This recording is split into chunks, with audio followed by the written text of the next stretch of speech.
Okay, everybody, that was a good way for us to start the morning with the editor from the paper. And now, what I want to say is we got a special guest this morning, and Mayor Fisher and I, we're going to jointly introduce Hugh McColl. You've gotten introduced by presidents and a lot of folks. I figured the best we might be able to do was 2 mayors at one time, but what we decided to do instead to shorten this is I'm going to make the introduction, Greg's going to wrap it up. And Hugh's not on our agenda, but if you've been listening carefully for the last couple of days, all of us here know this man by now because he's been mentioned at least a dozen times by all the speakers, including Taylor just a minute ago, and Mayor Klotfelter on Sunday. So this man, Hugh McColl, is a man whose vision and determination is widely credited with creating the modern-day Charlotte, the builder of today's Charlotte. But let's come back to that. Hugh McColl is also a veteran of the United States Marine Corps. He's a 4th generation banker who built NCNB, then Nations Bank, from a regional financial leader and then into the first ocean-to-ocean bank in American history through Bank of America. So the many bankers in the room, there are a bunch of you, as you already know, this is the man. His father was a cotton farmer and a banker. His mother was an artist. Remember that. Come back to that. After the Marines, Hugh came back home to work in North Carolina. According to him, it was his father who pushed him into banking, saying that he did not have the brains for farming. Hugh dreamed of building the nation's first truly national bank in the way that Alexander Hamilton thought about it. But he also dreamed of building a great city, Charlotte, and he did both.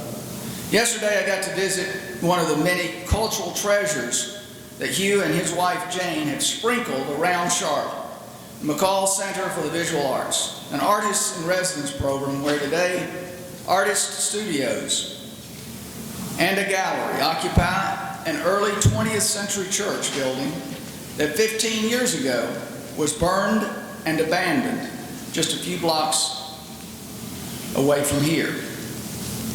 Now, Hugh told me yesterday that he's not doing a prepared speech at all, but he will take questions from you, from all of us, with the unvarnished truth, he said, and full clarity. In fact, this is what he said to me. Well, Jim, I'm old enough now that I do not have to sanitize and sugarcoat things. I will not. I'll just tell it like it is.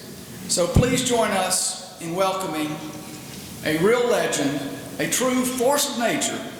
Hugh McColl will tell it like it is. Hugh, I'll get this going as you walk up with a question. And yesterday when I was talking to him, you described your job the way you loved it 30 or 40 years ago at NCNB, and why you think Charlotte then needed a change. Welcome, Hugh McColl.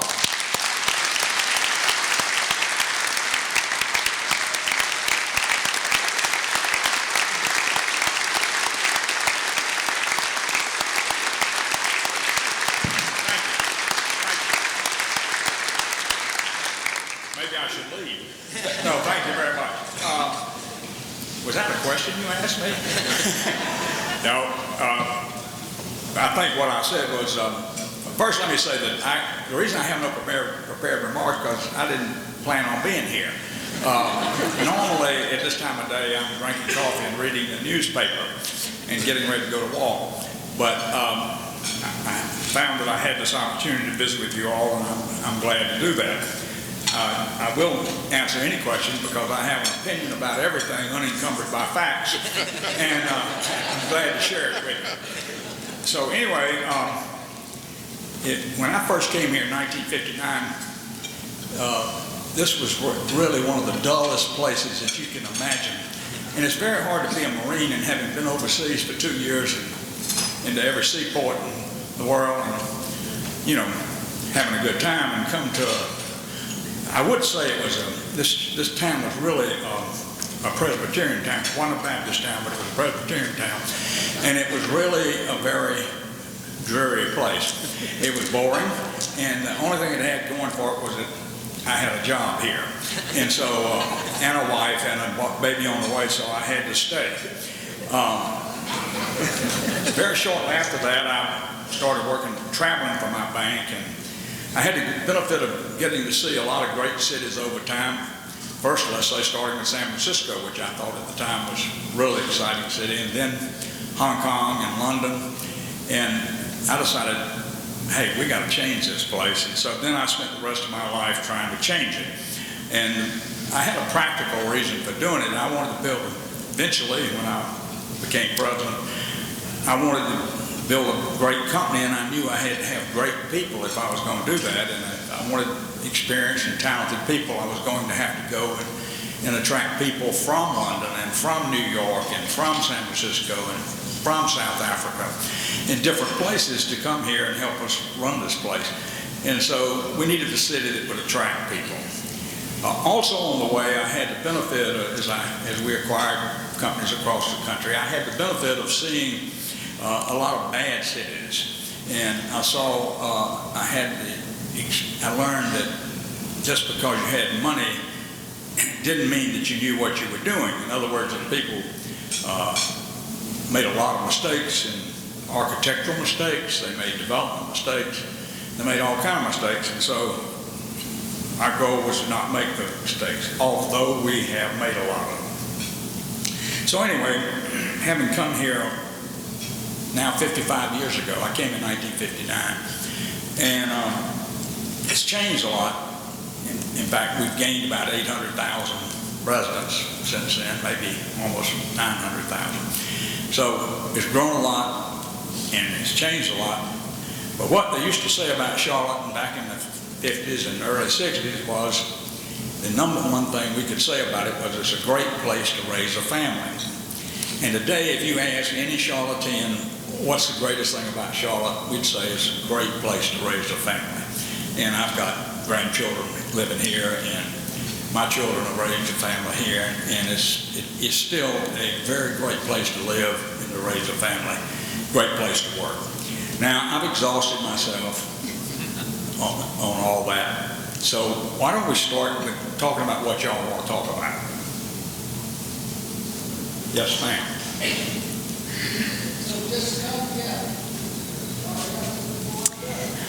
Hello, Mr. McColl. My name is Stephanie Harris. I'm the Executive Director of the Lexington Art League in Lexington, Kentucky. I had the wonderful opportunity yesterday with my mayor to visit the McColl Center for Visual Arts. It's actually one of our benchmarks that we look at all the time as we study best practices in the arts. So thank you for helping make that wonderful space possible. One of the questions that I have relates to how we get that message across to our corporations, the overstretching value of investing in the arts, and not just investing in the arts in a passive way, but maybe what is that broader benefit of the collective support that can be found through leveraging corporate support? And I'm sure you have lots of experience with that, so I'd appreciate your insight. Well, I think that it's, what I like to say about Charlotte is that we have a city where we work together, play together, and pray together. And we don't do as much of the latter as we do of the one in the middle. But one of the things that we figured out very quickly is that if you wanted to attract top companies into the city, that what was available for their, let's say, for their people, but also for their spouses, it was important to have cultural activities going on. And so we became very interested We had had a symphony in this city since the 30s, I believe. I'm correct about that. Probably 34, or maybe even earlier. And so we set out to develop an arts district up on the north end. And it shows you what happens when you go out of office. When I was running the place, we had the arts district up near the bank. Then I retired and I moved it down here. But just goes to show you what can happen. But it's all got to do with quality of life. In other words, you can come uptown on any night, let's say a Thursday night here, and we can have a basketball game going on in the arena. We have the symphony playing, and we have people, 500 to 1,000 young people have come into town to play at the epicenter and do whatever they do there, and have a good time. So I think of the arts as part of the culture of the city in providing a place to enjoy living here. Now, one of the things it's led to is a lot of people living in the center city. In other words, the young people have moved to the center city, and they walk to work, they walk to the symphony, they walk to the football game, they walk to the baseball game, they walk to the basketball game. And so we have literally thousands of people living in the center city. Now, I think the arts have played a big part of that, because we have we have the young people on one hand, and then we have the golden oldies like myself, the empty nesters who have moved uptown because they want to get out of looking after lawns and enjoy just being able to walk over to the museums or go to the symphony or go to the dance theater to see what's going on, and to go to the football games, I might add. So I think it's part of the picture. Now, at the most pragmatic level, what you really care about is being able to attract talent to your company. And so right this minute, I'm in the process of trying to raise $45 million to underpin the arts here in the city for a decade. And the reason I picked the decade is I'm 79, and I thought, well, hell, in 10 years, I won't give a damn, I'll be dead. So I decided to set out on a goal to raise $45 million. I'm happy to say I've raised 38 of that so far. Most of it from companies. Two of our big companies, Bank of America and Duke, each gave us $10 million on this drive. And so I always start by going to see the big companies because they have the most interest in it at the end of the day. And we have good support from all of our corporations here in the city on the arts, on other activities, education particularly, and those are things we never stop talking about. But when I'm raising the money, I don't talk to them about how good the symphony is or how good the ballet is. I talk to them about Charlotte, why they should support this or Charlotte, so that Charlotte remains the mecca for the young people that want to get jobs, for companies that want to relocate, because that brings wealth for all of us. It brings success for everybody. So that's why I think that's what I do, and that's what I think. Now, I happen to like the arts, but actually I've raised more money for the symphony than I thought possible, and I'm actually tone deaf. But my wife likes it. Yes, sir. Kentucky and North Carolina have a lot in common, and it's obvious you're a dynamo. But how did you overcome 100 years of we ain't never done it that way to get this thing going? Well, that's a really good question. I want to make clear that while I've been here 55 years, I was actually not president until I'd been here 14 years. So it really, my interest in this city began in 1975, really, even though I'd been here since 59. And at that time, I found that there was almost nobody believed that anything could ever happen in our center city except to deteriorate further. And a large part of what we now have as our sort of premier area in Fourth Ward actually was a shell fire zone. In other words, it had nothing but trash and destroyed homes, and nobody lived there. And we set out to do something about it. Well, now, the only advantage we had was that we had a great architect here named A.G. Odell, and he had led a plan in 1966 to try to design a plan for the center of the city. And they've done a fabulous job on it.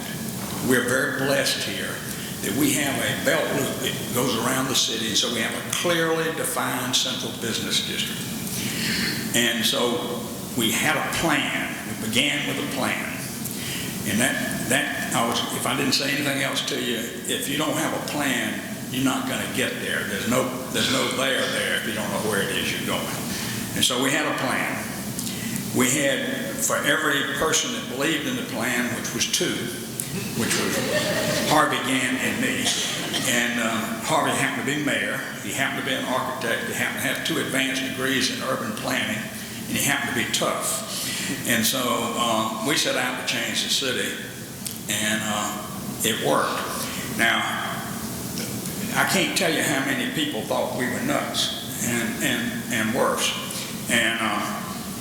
But we held a course. In other words, we had a plan, and we set out to execute it. And every decision that we took then for the next 25 years was based on that plan.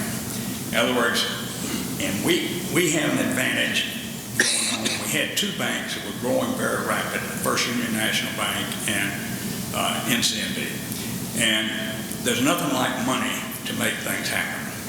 And so we had a combination of an enlightened mayor, and we had 2 big companies that had a lot of money and were willing to put their money where their mouth was. And we had other big companies like Duke and who also came to the party. They kept their headquarters down here. Our newspaper kept their headquarters in the center of the city. And so what we first did was build a coalition of people who believed in the center of the city. And it worked. Now, we had our enlightened government. We have a strong city manager system. But the mayor sets the tone. And we were lucky to have a series of mayors who believed in Charlotte and wanted to make it a better place. And so we were constantly having cooperation between the government and the big companies. And so we set out to rebuild the city, and we were successful. Now, Bob Morgan, I think, is sitting in front of me. I can't see for the light. Bob runs the Chamber of Commerce, and I just want to make one observation, in which was that I never belonged to the Chamber of Commerce because I didn't like the way they ran the Chamber of Commerce, and that they treated everybody equally. And we paid the biggest dues, and we didn't get favorable treatment, and that made no sense to me. So when I became president, we dropped out of the chamber, and I don't think we got back into it until I retired, although some of my people may have run it, like 4 or 5 of the offices. But I never would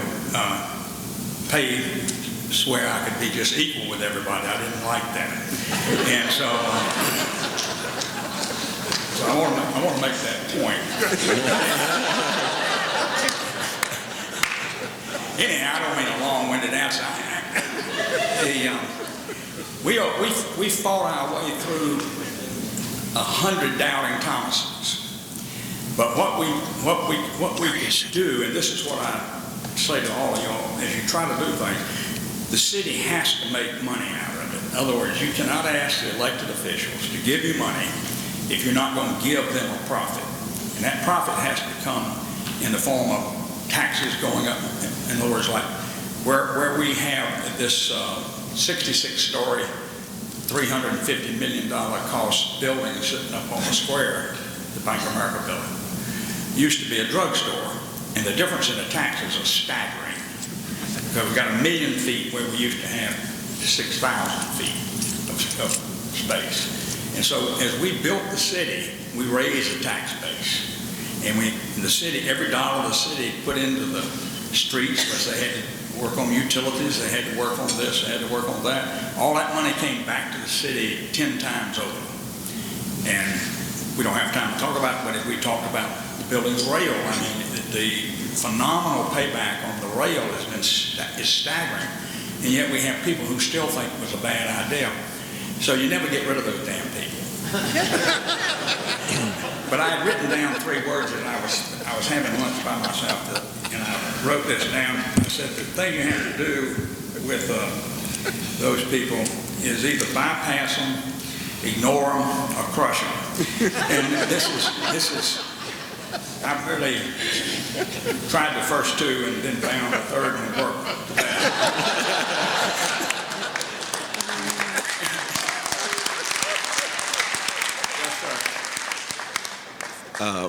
Thank you so much for being with us this morning. We are very envious of your airport here, and I was wondering what role you played as a business leader in growing that to get the passenger service, to get the top talent to join you. I wish I could take credit for it, but John Belk, our mayor, really almost single-handedly pushed that airport by himself, and he never quit working on it. And the old Belk joke we tell is somebody was complaining about why did we have the airport on the west side, and he said, because that's where the airplanes land. And but anyway, he was a great mayor.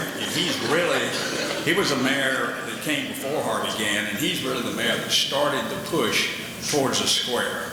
He got us to build our first 40-story tower, the glass tower, and he built the Civic Center there. Again, everybody thought was a white elephant, and he did a lot of things. So I give John Belk the credit for the airport. Now, what we did for it was we bought 6 G5s and 6 Falcons, and so when big business likes to have airplanes that we can go where we want to go, and we have a lot of those here in Charlotte, and we have a lot of private air. And we stayed in the big airport. We didn't go out to the perimeter. I like the fact that I can drive from my neighborhood, which is one of the nicest in Charlotte, and in 14 minutes I can be at the airport and climbing on my airplane. So this is, we help in that way. We bought a lot of gas, and still do, I might add. I think, and built hangars and what have you. But John Belk was the visionary behind the airport, and it really worked. Yeah. We have heard a great deal about how the business community has contributed to the health and vitality of Charlotte, and we've heard about how education has contributed. We've heard about how government has contributed, but I'm curious as to whether you have seen participation by the churches, the faith community, in terms of contributing to the development and growth of and health of Charlotte. Well, that's a very good question. One of the things we did as we set out to build the center city is we wanted to keep the churches. We did not want to lose the churches. And so, to be candid, we subsidized some of the churches so they could stay here. And the dirt was worth so much. The temptation was to leave the church, sell the dirt, and move out somewhere else. But we felt the churches were important. And so we went out of our way to keep certainly 2 very major African-American churches in the center city. And we invested in them, or you can use any word you want, but we saw that they had the financial resources to stay. The second thing is that our churches played a huge role, all the churches played a huge role in helping us develop daycare for the workers' children, so that and to provide that layer of education that you needed before, preschool education. And so the churches have played a large role in the city. And then the third role, and perhaps their most important role, is that they have been very, very active in housing, in helping develop affordable housing, and to help bring families or let families stay in the center of the city that otherwise might not have been able to stay there. So the churches played a role, and they play a continuing role in education and housing, and candidly in all good works here in the city. So they've been a major part of it. We've been blessed with the fact that we've had ministers who were forward-thinking and who were ecumenical, who worked with each other in getting things to happen. And that's across truthfully across every religion here in the city. And so it's been very, very interesting. In fact, one of the things that happened on the way to the forum, we used to be a city that was like 90%, 95% Presbyterian, Methodist, and Baptist, and maybe 2% Jewish and about 2% Catholic. Today we're about 50% Catholic. Apparently everybody in New Jersey is Catholic. They all moved down here. But we have more people from New Jersey than New Jersey has. So we've had a mixed change, and but it's been very good. And we've had I don't know. For instance, we have probably right at 150,000 people from Latin America live here. About 50,000 Indians live here, and I couldn't say what the Asian population from Korea and Vietnam and China is, but it's very large. So we've had a huge sea change in what churches are here. Yes, sir. In the 30 or 40 years of the redevelopment of Charlotte, obviously a lot of decisions were made. If you had a do-over, I would like to done something different, what would it be? Well, I think that one of the early mistakes we made really had to do with integration. You know, I think sometimes people don't like to tell the truth about things, but we were trying to maintain segregation in a strange sort of way, and we built the Overstreet malls truthfully because it sort of left us with a two-tier city with the poor and the colored on the streets, and the business people, let's say the white-collar workers, the lawyers, the bankers, and accountants wandering around in this upper deck. So I think if we had it to do over, we wouldn't do that.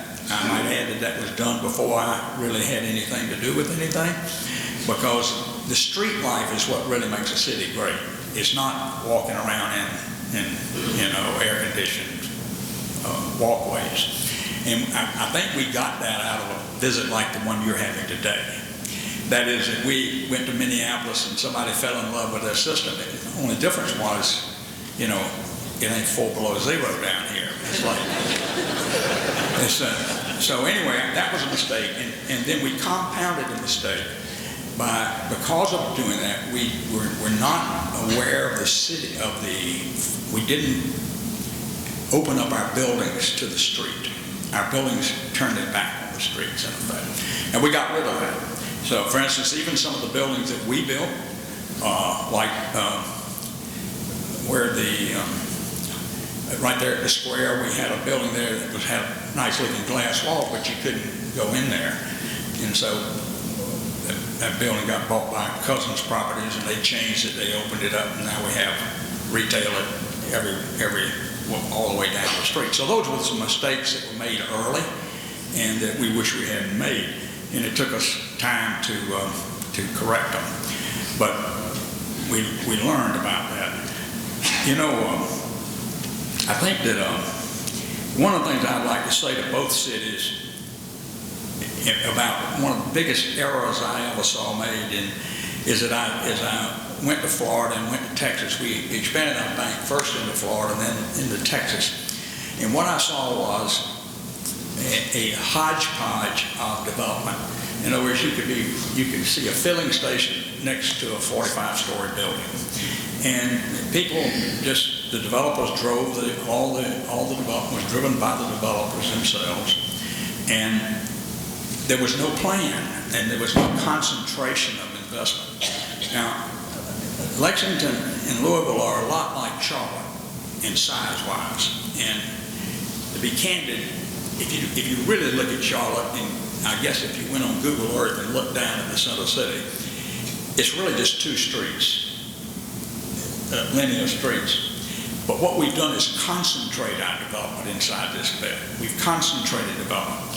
And if I had a tower here, I think you should build one right next to it. In other words, don't build it 4 miles out on the perimeter.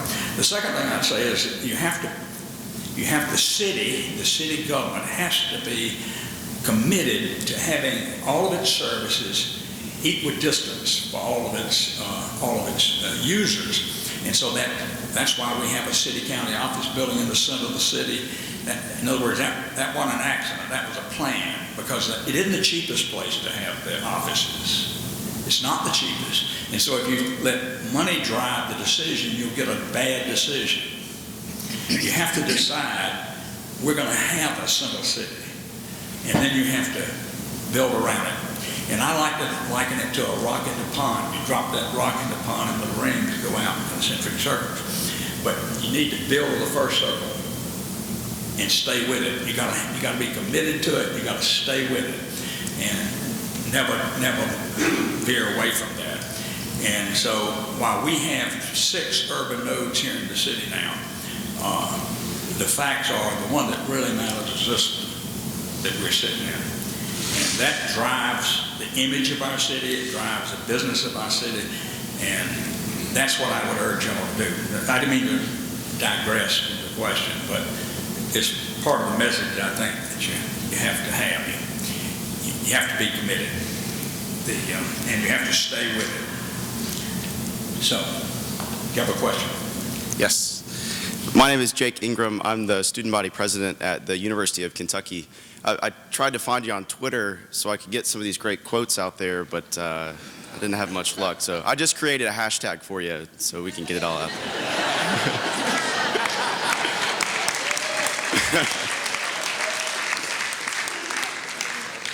Well, I have to admit I missed that.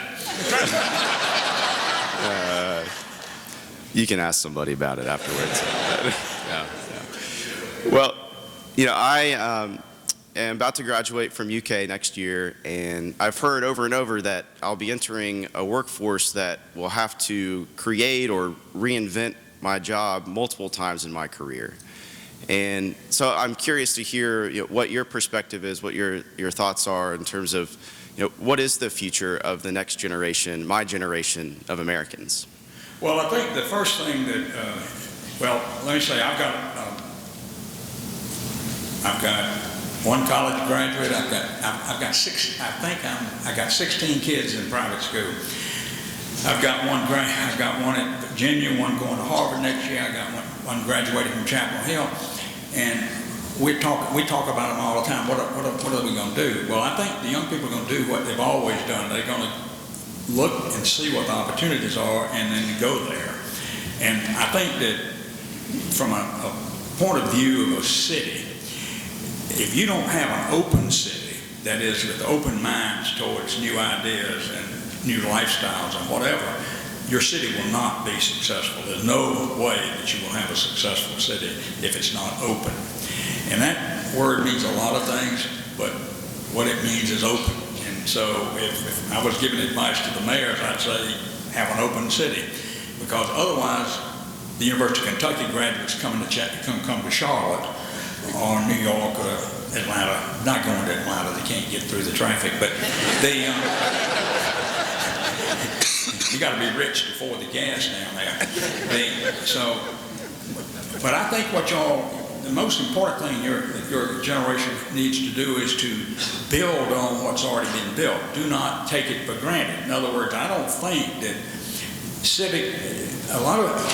we all worry about, will we have people interested in civic endeavor? And if the young people are inheriting cities that have been built by other people, and they need to take care of them and enhance them. And so your generation needs to enhance the Louisvilles and Lexingtons and Charlottes of the world if you want to keep them attractive places. So I think that if you don't take anything else away, each of us has a responsibility towards the city in which we live and raise our children and have our teammates, our associates work. And so that is a role that I think that goes unpraised a lot. We all know of people who really help make the city a better place, but maybe we don't pay attention to them enough and don't honor them enough. But having said that, it's everybody's business.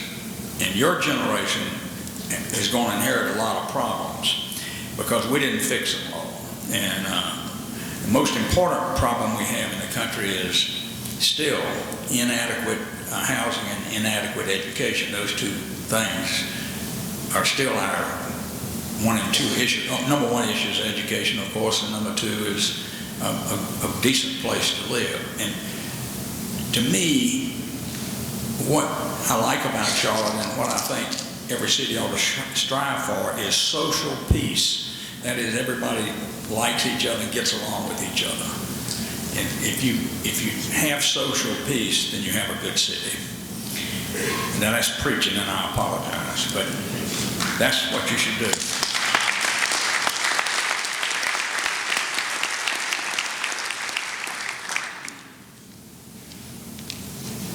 I was trying to see if there was something here that I knew that we should do. I want to go back to planning just a minute and say, let's say if you have a jewel in the center city and yet it's run down, then that you should redo that and go back and the church up the road. I'll have to say that I look out, I was on the 58th floor is where my office was, and I looked north because I didn't want the sun bothering me during the day. And I kept seeing this burnt-out church, and it annoyed me. And eventually I thought, what the hell? And so we fixed it, and it cost, I don't think it cost us about $6 million to rehab it. And maybe 12, I can't remember. But it was one of those two numbers. But it wasn't an important number, you know. It was like, so we did it.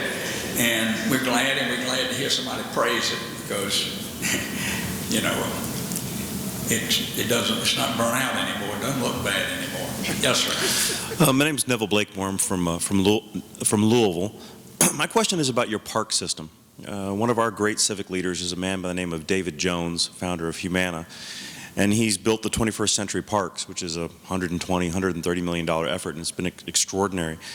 How would you compare the Charlotte park system, and we even go back to Olmsted and a whole bunch of other great things, but how would you compare your park system in Charlotte to what you know of the park system in Louisville? I want to be sure, how would I compare it? The word on this parks, your parks and recreational. Well, I've always thought we had very good parks and recreation group here in Charlotte. Like everything, we were slow to build it in the center city. We were very slow to do that, and that had to do with the expense of the dirt. And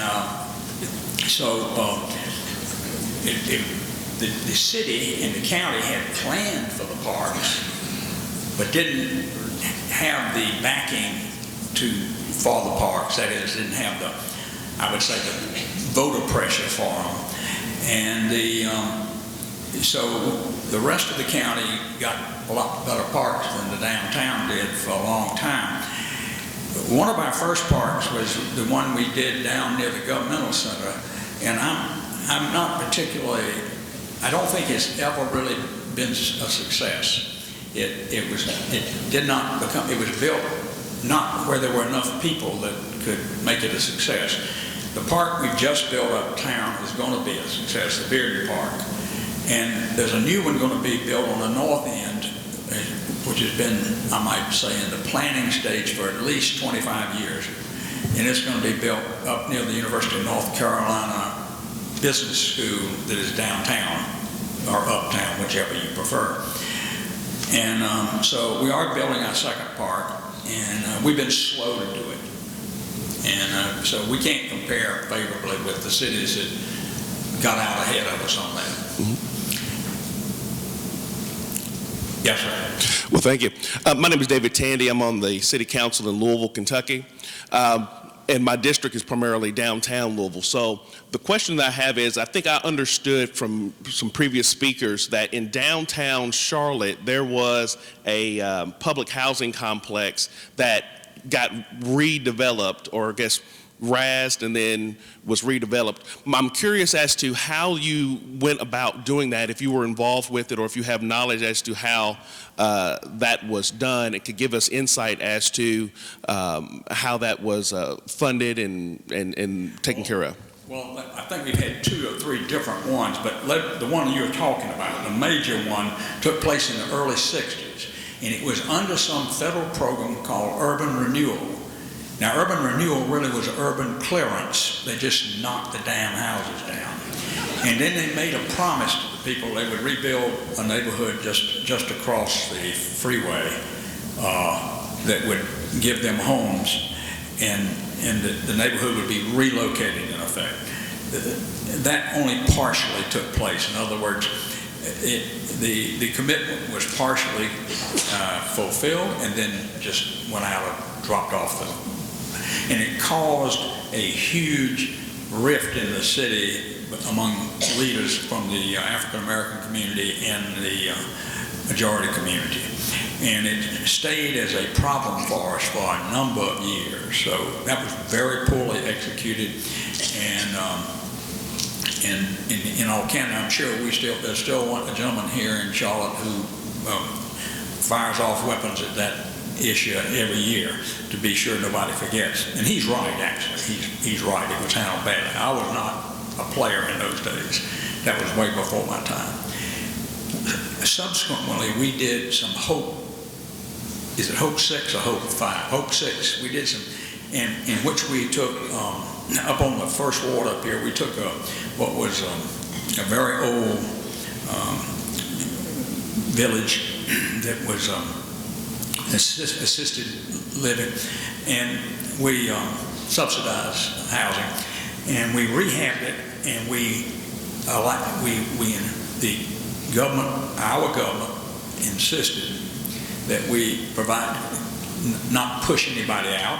My bank really financed the whole thing and led the thing, and I think we did a much better job this time. In other words, we didn't move people out. We gave them better housing, and we moved all the housing up to market rate housing. Built a school there, fantastic Episcopal school there, and a lot of other positive things came out of it. So we learned from a really bad, we really did something poorly in the early 60s. So that'd be mine. Yes, sir. So your name has come up many, many times over the last 2 days. Sir? We've seen what your leadership has done here in Charlotte the last 2 days. We've heard your name many, many times.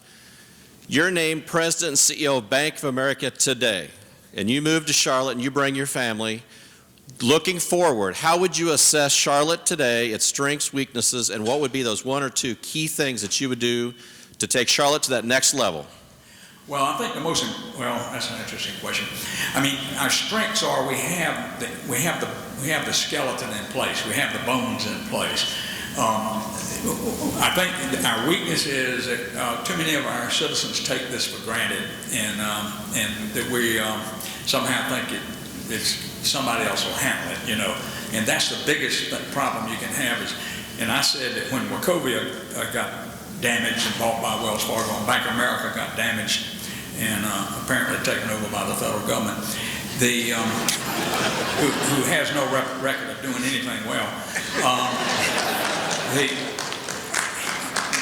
We had 2 rich uncles die. We had 2 rich uncles die, and the rest of the family haven't really actually understood it. They do understand the 2 rich uncles have died, but they haven't yet come to the party and started repairing the house themselves. So that's one of our weaknesses. We have the greatest opportunity in the world, which we're working on at the moment, which is extending our light rail into the University of North Carolina at Charlotte.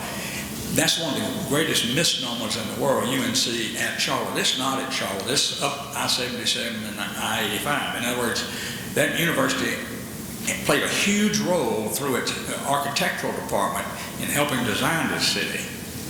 But the university's always been out there somewhere. And the linkage of the university in the center city is going to be phenomenal growth for this city.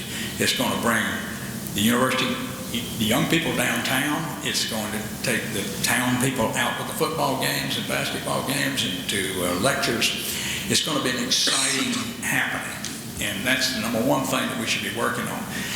Ultimately, I hope we will do the same thing with the railroad towards Davidson College for the same reasons, and out to, let's say, Statesville and Mooresville, where a huge part of our workforce comes from, and then ultimately we need a rail going out to Matthews and on to Monroe. I mean, anybody that's ever been on that highway wouldn't do so again unless at gunpoint. And so we have a lot of work to do and a lot of opportunity. The biggest thing we have to do, and our mayor has to do, to be candid, is to engage the public again. And here's what here's what we need to do. And we being us, not the federal government, it's not the state government, but we, the citizens, have to do X, Y, or Z. We've got a great start on it. I'm real pleased with the start we have on it. Yes, sir. Thank you very much, Mr. McColl. It is truly a great honor to speak with you. If I might, a comment and then a question. In my lifetime, less than a handful of people that I know have built great companies. I can't think of any individual with help that has built a great city. But for a man to have built both a great company and a great city, that's a life well lived.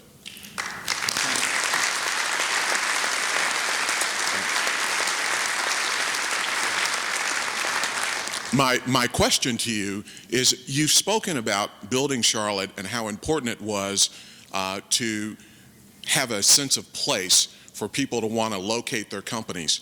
How important was it, if at all, for you to encourage the entrepreneur class, for you to encourage the small business people to come to Charlotte or to remain in Charlotte? Thank you. Well, that's a terrific question, and you could argue it's the number one weakness of North Carolina, is that we have not been a great state in supporting research at the lowest, at the base level. That we have not been good at that. Raleigh has been a lot better than Charlotte in getting venture capital, and we tried a number of different ways to do it at the bank, and we ultimately ended up doing a lot of that through just lending money to people that needed it, even though they didn't really qualify for the loans. Now, today I don't know that we could do that, but we pushed that very hard, particularly in the minority community and in the women-owned business community. We were very aggressive in that area in trying to help people get started. It was important to us, but in a formal way, I think we have not been good, and we're still working on that. So that's another challenge, that is bringing in venture capital. And as you know, it feeds on itself. It's like the young man graduating from the University of Kentucky.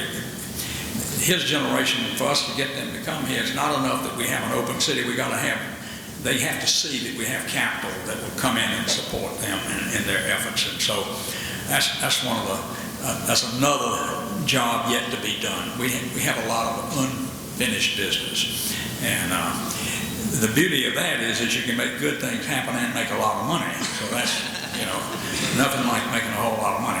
Anyway, I enjoy being with you, and I hope y'all have a great trip. Thank you.